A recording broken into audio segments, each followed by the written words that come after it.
गुरु प्यारी सात संगत जी, राधा स्वामी जी।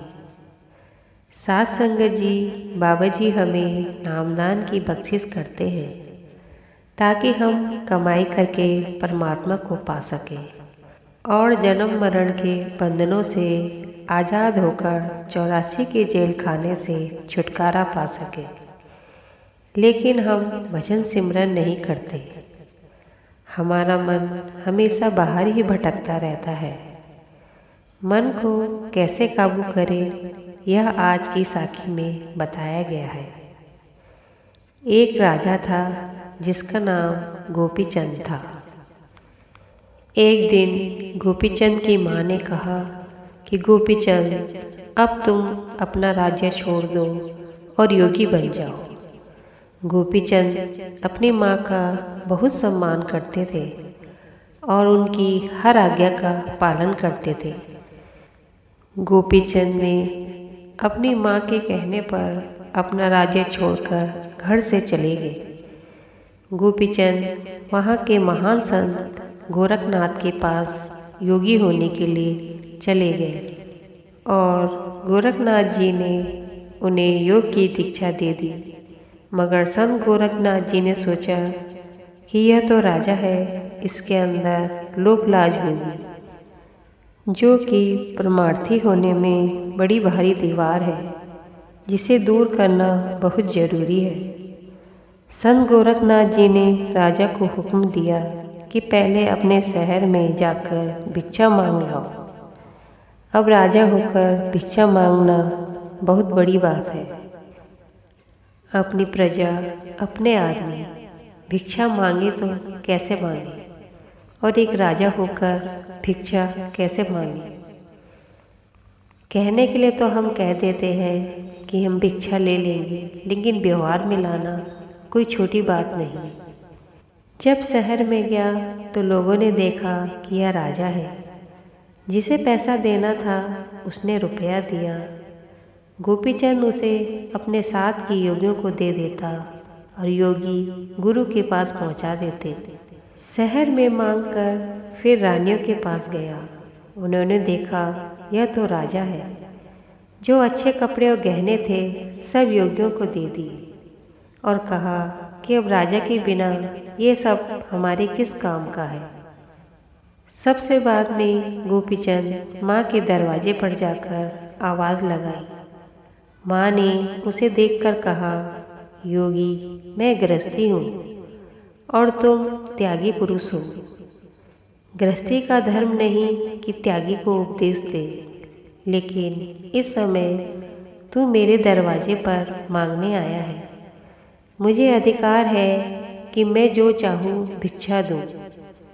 जो कुछ तू मांग कर लाया है यह तो योगी लोग खा जाएंगे, तेरे पास तो कुछ नहीं रहेगा। इसलिए मैं तुझे ऐसी भिक्षा नहीं देती, बल्कि 3 बातें बताती हूँ। पहली बात, रात को मजबूत से मजबूत किले में रहना। दूसरी बात, स्वादिष्ट से स्वादिष्ट भोजन खाना। और तीसरी बात, नरम से नरम बिस्तर पर सोना। यह सुनकर योगी बोला, माँ, तेरे उपदेश से मैं साधु हुआ हूँ, लेकिन अब तू क्या यह उल्टा उपदेश दे रही है। अगर कोई और स्त्री यह कहती तो मैं कहता पागल है। देखो माँ, जंगल में मजबूत किले और स्वादिष्ट भोजन कहाँ होते हैं। नरम बिछोने भी नहीं होते। वहाँ तो सूखे टुकड़े खाने पड़ते हैं, घास में लेटना पड़ता है। माँ ने उत्तर दिया, योगी, तूने मेरा मतलब नहीं समझा। तो गोपीचंद कहते हैं कि माँ, इसका क्या मतलब है। तो माँ ने जवाब दिया कि तू दिन रात जागना और अभ्यास करना। जिस वक्त तुझे नींद तंग करे, गिराने लगे तो वहीं सो जाना, चाहे नीचे कांटे हो या कंकर हो। यही नरम से नरम बिछोना है। तुझे ऐसी नींद आएगी जैसे कभी फूलों की सींच पर भी नहीं आई होगी। दूसरा, जहाँ तक हो सके थोड़ा खाना और भूखे रहना। जब भूख से प्राण तड़प उठे, प्राण निकलने लगे, तो सूखा रूखा बासी जैसा भी टुकड़ा मिले खा लेना। उस वक्त 7 दिनों का सूखा टुकड़ा तुझे स्वादिष्ट पकवानों से भी बढ़कर लगेगा। और तीसरी बात, तू राज्य छोड़कर योगी हुआ है। तेरे पास हर तरह के लोग आएंगे।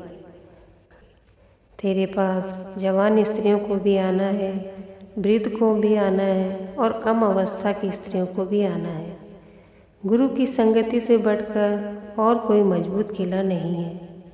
अगर गुरु की संगति करेगा, गुरु के अधीन रहेगा, तो इन सब चीज़ों से बचकर रहेगा। महात्मा के वचनों से मन को चोट पहुंचती रहती है और मन सीधा रहता है। बस मैं इन 3 बातों की भिक्षा तुम्हें देती हूँ, ताकि तुम्हें भजन सिमरन करने में मदद मिल सके। तो साथ संगत जी, हमें भी इन 3 बातों का अनुसरण करना चाहिए, ताकि हमें भजन सिमरन करने में मदद मिल सके, इस 84 के जेल खाने से छुटकारा मिल सके और परमात्मा से मिलाप हो सके। राधा स्वामी जी।